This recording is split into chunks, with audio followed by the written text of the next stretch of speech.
KKN ke-24 Universitas Wahid Hasyim Semarang.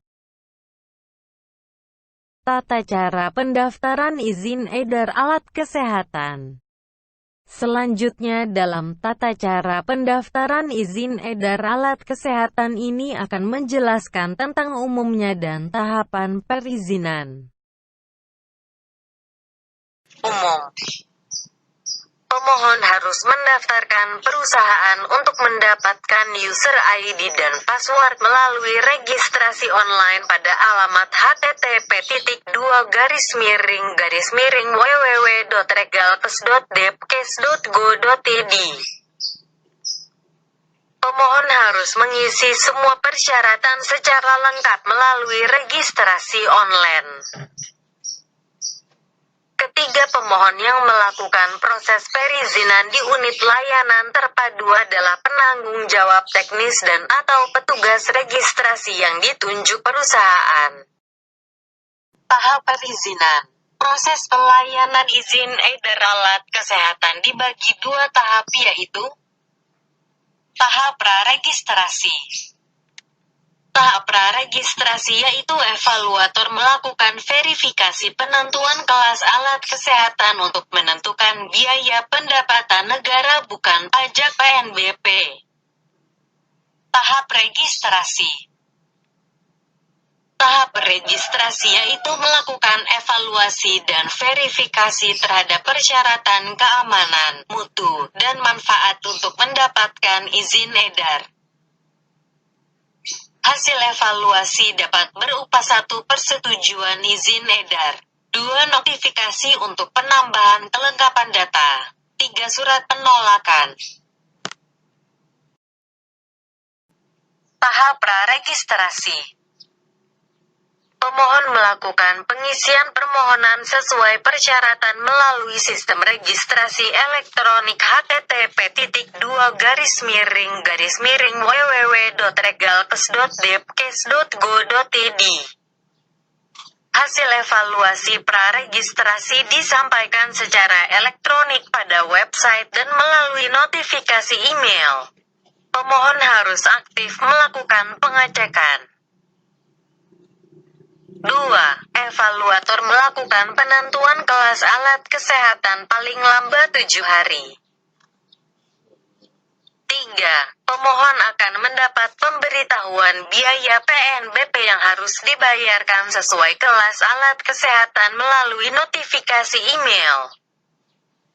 4. Pemohon harus melakukan pembayaran PNBP dan mengupload bukti pembayaran maksimal 14 hari setelah mendapatkan pemberitahuan biaya PNBP.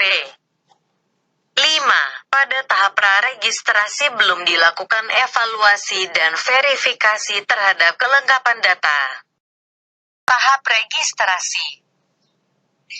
Proses registrasi adalah sebagai berikut. Pertama, pemohon yang telah membayar dan mengupload bukti bayar memperoleh tanda terima tetap yang dapat dicetak dari notifikasi email.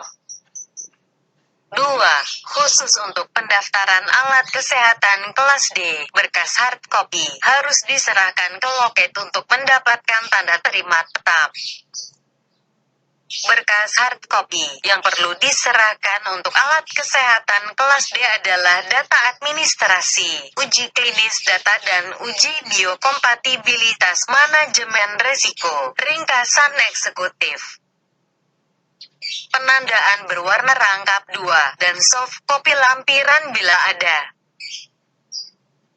Ketiga, hasil evaluasi tahap registrasi akan dikirimkan secara online. Pemohon harus melakukan pengecekan terhadap hasil evaluasi.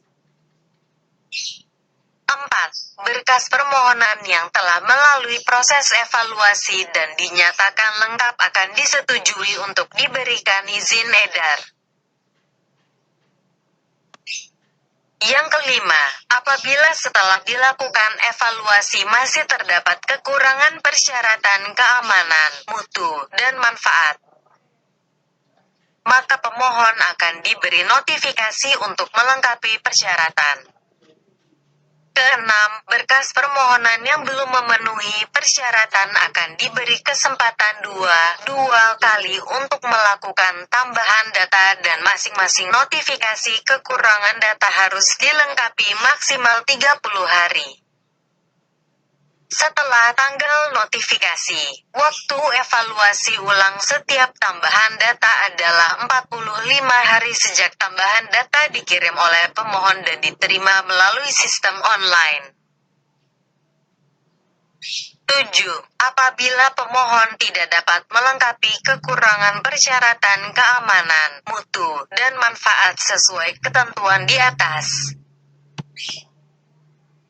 dan pemohon harus mengajukan permohonan baru, biaya PNBP tidak dapat dikembalikan untuk berkas yang ditolak, maka akan dikeluarkan surat penolakan dan pemohon harus mengajukan permohonan baru.